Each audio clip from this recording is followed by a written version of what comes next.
بسم اللہ الرحمن الرحیم۔ میرے عزیز سامعین، حاضرین، ناظرین، الحمدللہ آپ حضرات نے سورہ فاتحہ، سورہ بقرہ اور سورہ آل عمران کی سمری خوب توجہ سے سنی۔ اب میں سورہ آل عمران کے بعد ایک اہم ترین سورت جس کا نام ہے سورہ نساء، نساء کے معنی آتے ہیں عورتیں، تو اس سورت کی تلخیص کرتا ہوں۔ اس میں بھی بہت اہم واقعات ہیں اور بہت ہی اہم انسٹرکشنز اور ہدایات ہیں۔ میری تو درخواست ہے، یہ بہت ہی اہم سورت ہے اور پڑھنے کے قابل ہے۔ سورہ نساء وراثت وغیرہ کی چیزیں بھی اسی میں آئی ہیں، اور اس کا پوری سورت کا جو تھیم ہے، مرکزی موضوع ہے، وہ حسن سلوک ہے۔ اور میری تو تمنا ہے کہ اگر اس سورہ نساء کی تھیم کو آج کل صرف مسلمانوں نے نہیں، کسی بھی قوم نے اور قوم کے کسی فرد نے اپنا لیا، میرا دعویٰ ہے کہ وہ شخص کامیاب و کامراں ہے پوری زندگی میں اور اخروی زندگی میں بھی۔ اگر کوئی قوم بھی یہ حسن سلوک اپنا لے تو سمجھ لیجئے کہ وہ کامیاب ہے۔ یعنی حسن سلوک کے متعلق سورہ نساء میں جو بتایا گیا ہے نا، تو یقین جانیے کوئی بڑے سے بڑا انسانی فلسفی نہیں کر سکتا۔ یہ خدا ہی کی جانب سے وہی آتی ہے کہ جس میں یہ حسن سلوک کے متعلق بتایا گیا۔ معاشرے میں کس طریقے سے رہنا، رہن سہن کا کیا طریقہ، اس زندگی کو کس انداز سے گزارنا، سارا بتایا گیا، جس میں انسانیت کی اعلیٰ معراج ہے اس صورت کے اندر۔ اور ظاہر سی بات ہے، دیکھیے کتنی اہم بات ہے، نام بھی رکھا نساء، یعنی صرف عورت ہی کے ساتھ حسن سلوک نہ ہو بلکہ بچوں کے ساتھ، ظالموں کے ساتھ بھی حسن سلوک ہو، اور مردوں کے ساتھ بھی، ہر ایک کے ساتھ حسن سلوک ہو جس کے ساتھ جیسا انداز ہو۔ تو اس حسن سلوک والی جو صورت ہے اس کی میں سمری آپ کے سامنے رکھتا ہوں۔ اس صورت میں 9 لیکچرز ہیں اور 15 ضروری احکام اور 15 ضروری گویا کے اصول ہیں۔ میں یہاں سے شروع کرتا ہوں کہ آیت اس میں 176 ہیں، 9 پیراگراف۔ آیت نمبر 1 سے 10 تک بطور تمہید انسانی پیدائش کا ذکر کیا گیا اور بتایا گیا کہ اس میں ذکر اور مؤنث یعنی مذکر اور مؤنث ہیں، اس سے خونی رشتوں کے متعلق بتایا گیا، اور پھر انسانیت کے رشتے سے ہر نادار یعنی مفلس، نادار، غریب، یتیموں کے متعلق بتایا گیا۔ اور خاص طور سے اس لیے بھی کہ بیک گراؤنڈ اس کا یہ بھی سمجھ لیجئے کہ حال ہی میں جنگ احد میں بے شمار گھر جو ہے وہ یتیم ہوئے تھے، بیوہ ہو گئے تھے، تو بتایا گیا کہ ان سے، بیواؤں سے، یتیموں سے کس طریقے سے حسن سلوک کرنا ہے۔ حسن سلوک پر مختلف انداز سے زور دیا گیا، یہاں تک بتا دیا کہ اگر بیوائیں ہیں اور پریشانیاں ہیں تو آپ وہ جو آپ کا فطری ذوق ہے اور فطری بھوک ہے اس کو بھی کام میں لائیے، اور اس کو اس انداز سے فطری بھوک کو کام میں لائیے۔ ایک فطری بھوک پیٹ کی ہوتی ہے اور ایک فطری بھوک جس کو ہم سیکس کہتے ہیں، اس کو آپ برباد نہ کیجیے بلکہ آپ جو ہیں اس فطری بھوک کو بھی اس انداز سے لیجئے کہ آپ ان بیواؤں سے شادیاں کر لیں، 1 سے نہیں، 2 سے نہیں، 3 سے نہیں، 4 شادیاں تک کر سکتے ہیں۔ تو یہ بڑا اہم حکم آیا اور بتایا کہ حسن سلوک کا یہ بھی ایک رویہ ہے، یہ کام بھی کر ڈالنا چاہیے۔ اس کے بعد اگر کوئی فرد اس دنیا سے چلا جاتا ہے تو سر پھٹول نہ کیا جائے، لڑیں جھگڑے نہیں کہ یہ ہمارے باپ کی، یہ ہمارے چچا کی یہ جائیداد تھی، یہ پراپرٹی تھی، بلکہ اس کو باقاعدہ تقسیم کر کے بتا دیا گیا۔ یوصیکم اللہ، یہ پورا ایک صفحہ ہے اس پر۔ وراثت کے نام سے مالی معاملات کے ایک بہت بڑے معاملے کی طرف اشارہ کر دیا جو وراثت کے نام سے آگے یعنی آ سکتا ہے۔ نمبر 2، آیت نمبر 10 سے 14 تک حسن سلوک کی قانونی حیثیت کے روپ میں تقسیم وراثت کرا دی گئی۔ 15 سے 33 تک انسان کی صنف نازک کے متعلق یعنی اس عورت کے متعلق اور ان کی لغزشوں پر رویہ، ان سے باہمی تعلقات میں مال کو رکاوٹ نہ بنایا جائے، اور پھر اس تعلق کا دائرہ کار بتایا گیا۔ میرے خیال میں بات سمجھ میں نہیں آئی، میں اس کی وضاحت کر دوں۔ آج کل جو رویہ ہے جو اسلوب ہے، جو اسٹائل ہے عورتوں سے تعلق کا، عورت بھی مرد سے اسی بیس پر تعلق کرتی کہ مال کس کا کتنا ہے. نہیں، مال کو تعلق نہ بنائیے، بلکہ آپ کا جو جسمانی تعلق بھی ہو اس سے پہلے ایک روحانی تعلق ہونا چاہیے. آپس میں پیار و محبت اس انداز کا ہونا چاہیے کہ پھر مال بھی سامنے آئے. بڑے سے بڑے، یعنی جیسے محبت میں ہوتا ہے کہ بڑے سے بڑے تاجوں کو ٹھکرا دیا جاتا ہے، اور پھر اس کا بھی ایک دائرہ کار بنا دیا. یہ نہیں کہ سڑک چلتے کسی کو بھی دیکھا، وہ آپ کو پسند آ گیا تو آپ نے وہاں اپنی پوری قوت صرف کر دی. نہیں، وہ تو کہہ لیجئے کہ غلط ہوگا. ایک دائرہ کار ہے، نکاح کر کے یہ سب کام کیا جائے. تو یہ انسٹرکشنز اس طریقے کے دیے گئے ہیں کہ اگر اس پر عمل کیا جائے تو یقین جانیے پوری دنیا کامیاب اور فلاح پائے.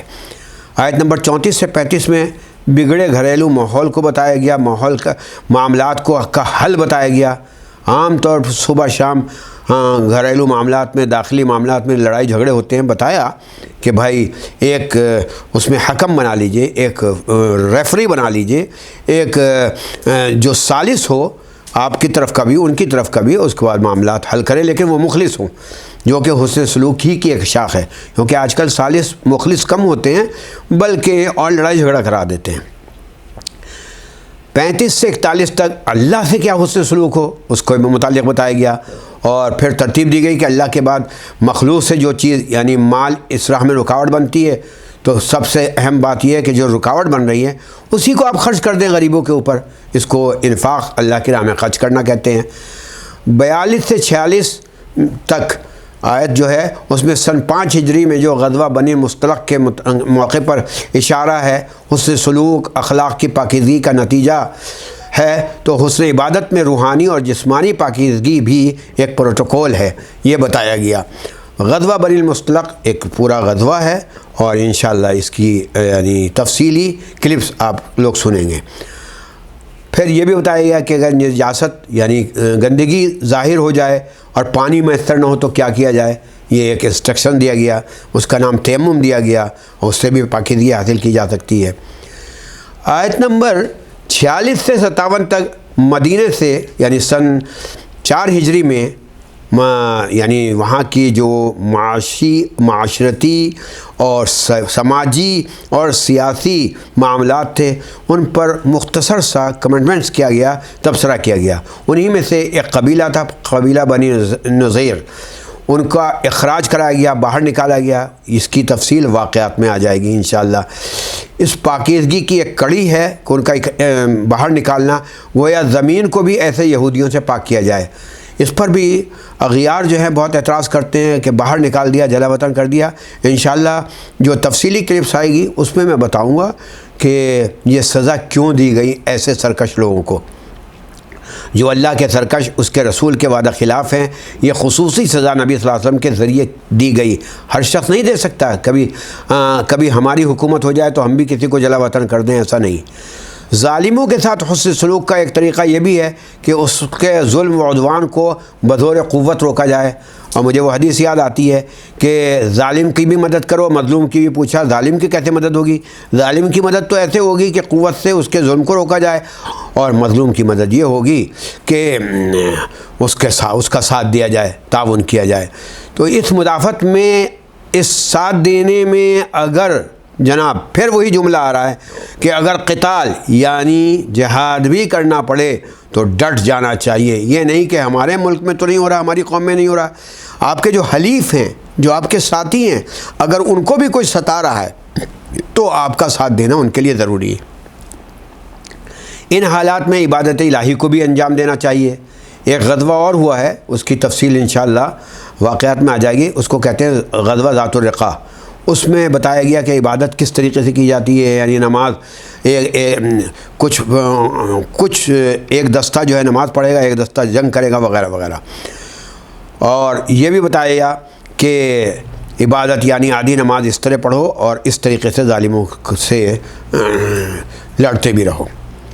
مدینہ میں منظم ایک اسلامی ریاست قائم کا وجود ہوا، اور مخالف افکار یعنی آئیڈیالوجیز جو ہیں، پرانی سماجی روایات اور وہ افراد جو یہود، مشرکین اور منافقین تھے، ان کو پوری شدت سے روک کر دل دماغ میں ایک نئے سماج اور اسلامی سوسائٹی کی بنیاد ڈالنی تھی۔ اس لیے ان لیکچرز میں تقریباً 7 اصول بتائے گئے، ان کو بہت توجہ سے سن لینا چاہیے۔ یہ وہ اصول ہیں کہ اگر آج بھی ہم اپنائیں تو صرف ہماری قوم ہی نہیں، ہمارا ملک بھی کتنا ترقی کرے گا۔ اسلامی سوسائٹی کے 7 بنیادی اصول۔ ایک تو خاندانی تنظیم، ان کے افکار قدیمہ کی تبدیلی، جو پرانے افکار چلے آ رہے ہیں، الٹے سیدھے آئیڈیاز، وہ ختم ہوں، اور جو فطری آئیڈیاز ہیں جو اللہ رسول نے دیے ہیں ان کو اپنایا جائے۔ صنف نازک، یعنی عورت سے جو تعلقات ہیں ان کے متعلق بتایا گیا۔ یہ عورت صرف آپ اس لیے نہیں بنی ہے کہ آپ اس کو درندگی کی طریقے سے بھموڑتے رہیں، نہیں، ایک لمٹ قائم ہونی چاہیے کہ عورت جو ہے وہ آپ کا نصف حصہ ہے کہہ لیجئے، اور رونق ہے اس دنیا کی، تو لہذا اس رونق کو دوبالا کیجئے۔ اس کی مثال میں اس طریقے سے دے سکتا ہوں کہ جیسے گلاب کا پھول ہے، گلاب کا پھول سونگھنے کے لیے پیدا ہوا ہے، یہ نہیں کہ گلاب کے پھول کو بھموڑ کر آپ کھا جائیں، تو گلاب کے پھول کی بھی اہانت ہے، توہین ہے، اور آپ کی بھی اپنے انسانیت سے گری ہوئی بات ہوگی۔ مفلس، نادار، یتیم، بیوہ، ان کے حقوق کے کچھ فارمولے بتائے گئے ہیں۔ نمبر 4، کچھ معاشی فائننس والے جو فارمولے ہیں، مثلا وراثت وغیرہ کے، ان کے متعلق بتایا گیا ہے۔ اسی طریقے سے جو داخلی جھگڑے ہوتے ہیں ان کا حل بتایا گیا ہے۔ نمبر 6 میں ریاست کے قوانین کی پابندی کرنی چاہیے، چاہے وہ کھانے پینے کی بھی اشیاء ہو، اس میں بھی آپ ریاست کے قوانین کی پابندی کریں گے۔ مثلا قحط آ رہا ہے، ریاست نے ایک کوٹا باندھا ہے، تو ایسا نہ ہو کہ قرآن حدیث میں تو کہیں نہیں، لہٰذا ہم زیادہ لے لیں، نہیں، شراب، سور وغیرہ تو بہرحال پابندی کرنی ہے۔ نمبر 7، اس سوسائٹی کی ٹیم پر نبض و ضبط کی جو پابندی ہے اس کو بھی مکمل ملحوظ رکھنا ہے، چاہے وہ سفر میں ہو، حضر میں ہو، حالت جنگ میں ہو، عبادت بھی اسی انداز سے کرنی ہے۔ یہ ہے سورہ نساء کی مکمل تلخیص۔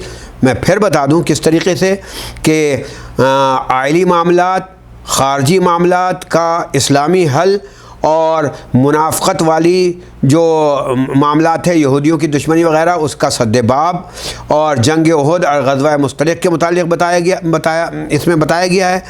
3 سے 6 ہجری تک کے معاملات، اور آیت نمبر 76 میں یہ ساری باتیں بتائی گئی ہیں۔ 9 پیراگراف ہیں۔ حسن سلوک بتایا گیا، اہل کتاب کو دعوت دی گئی، حکومت اور رعایا کے حقوق بتائے گئے، منافقین اور جہاد کے متعلق بتایا گیا، نزول قرآن کی حکمتیں بتائی گئیں، بنی اسرائیل اور بنی اسماعیل سے ڈسکسنگ بتائی گئی، انفاق سے تحفظ، نظام عدل قائم کرنا یہ بتایا گیا، اور نصارہ یعنی عیسائیوں سے ڈسکس، اور آخر میں قانون وراثت۔ یہ ہے سورہ نساء کی مکمل تلخیص۔